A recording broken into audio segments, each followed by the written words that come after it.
All right, and this May is also an important month. It is Blood Pressure Education Month. Did you know that nearly half of U.S. adults actually have high blood pressure, often without even knowing it? And it's called the silent killer. So let's talk about that. I'm so honored to be joined by Dr. Khaled Khalaf, and he's with Vital Heart and Vein to talk about what causes it, how simple at-home checks can save your life, because it's so important. Thank you so much for being here, Dr. Oh, it's my pleasure. My pleasure. Thank you. Well, and it's important, though, and I'm going to just do full disclosure here because my mother did suffer through high blood pressure. She's no longer with us, but a lot of people do, and they don't even know it. So what do we need to be doing to change the whole statistics of people having high blood pressure and also passing away from it, too?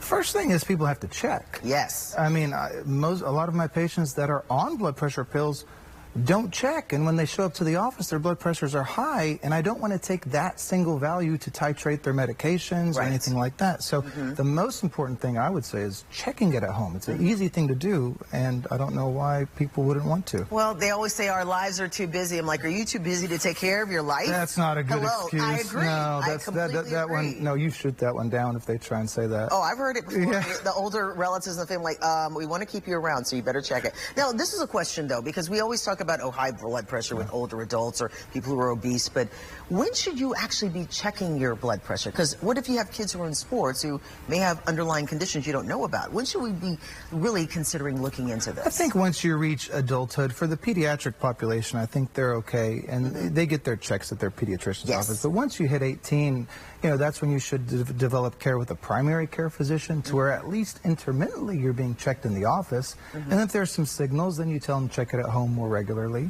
But yeah, every adult should know what their blood pressure is. It's such an easy thing to check. It really is. It's not an easy thing to treat, but it's an easy thing to check. Okay, so by checking it more often, you can really start treating it early if there's problems. But if it's not, if you have bigger problems later on, that's when it becomes a problem. And we need to establish a trend because blood pressure is super variable. You know, stress, coffee, no breakfast, lunch, dinner, sports. And so, you know, seeing where the overall trend is, that's when we decide, okay, something needs to be done. I'm going to do full disclosure. I know when I go to the doctor's office, I'm probably running late, so I have them check my blood pressure twice. Yeah. Because I'm rushing through to get there, so it's always a little elevated, and then in a few minutes later, they check it, and it's perfectly fine. Yeah. I learned that a long time ago. It's variable. Super common. Yes. White coat syndrome, white coat hypertension, super common, and that's why when I see that initial blood pressure reading, if it's super high, I'll do what you said. I'll repeat it, and it's usually lower. Yeah. But yeah, that's why the home readings are super important. Right. So let's look at the signs. I know we've got a graphic we're going to pop up on some of the signs and suggestions of what you need to do when it comes to if you think somebody may have high blood pressure and they're not checking. I see here you talk about headaches, shortness of breath, nosebleeds. Let's talk a little bit about that. Sure. Yeah. It is true hypertension is the silent killer, meaning you can walk around with the pressure 180, 200s even, and not necessarily complain of anything. Headache usually is that #1 symptom, if you will, that can manifest itself. It doesn't have to. Most people that have headaches have normal blood pressures. Sometimes it's the pain of the headache that will cause the blood pressure to be high. Exactly. Right. And so you have to go through this cyclical thing about cause and effect, chicken versus egg, and same thing with stress.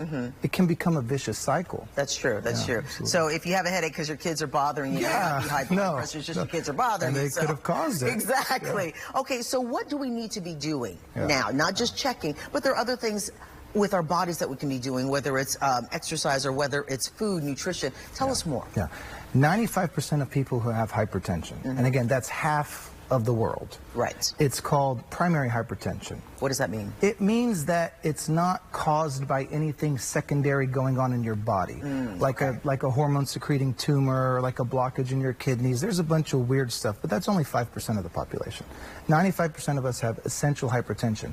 And if you look up what's the cause of this, it's always the same. I don't want to say nonsense, but it's always the same stuff. Oh, genetics and lifestyle. Okay, well, genetics you can't control.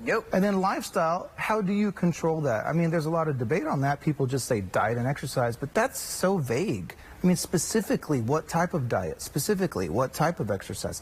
I think that's where we can hone in on things.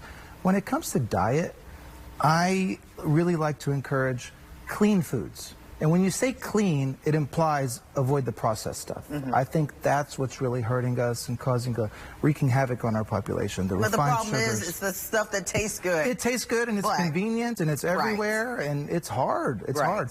I did this thing. I have hypertension. I take medication. Okay. Yeah, and so I did this thing where I kind of guinea pigged myself.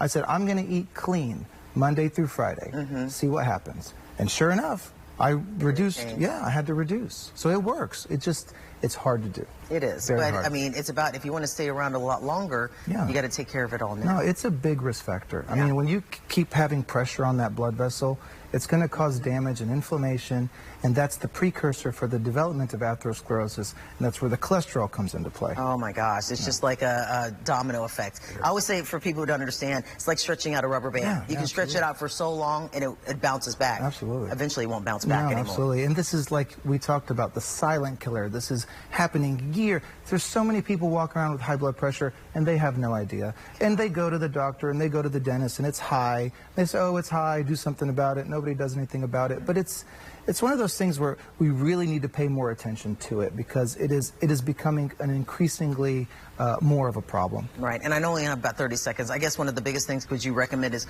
people need to start seeing their physicians on a regular basis. Absolutely. Yeah. I mean, I'm a cardiologist. I think everyone should have a cardiologist above the age of 50, but again, that's a biased opinion, but I don't see why not. Yeah, or if you have a family history, because I have a family Absolutely. history. So I mean, I'll let you know, I have one because I have a family history. I don't have problems, and I love that because I'm checking. For sure. So, thank you so much. Oh, my Appreciate pleasure. it. Yes, Such of course. great information. Thank you so and much. also, you're helping to save lives, hopefully, keeping those fingers crossed they listen. Thank you, dear. All right, you can always go to our website after the show, CW39.com, to learn more. Now,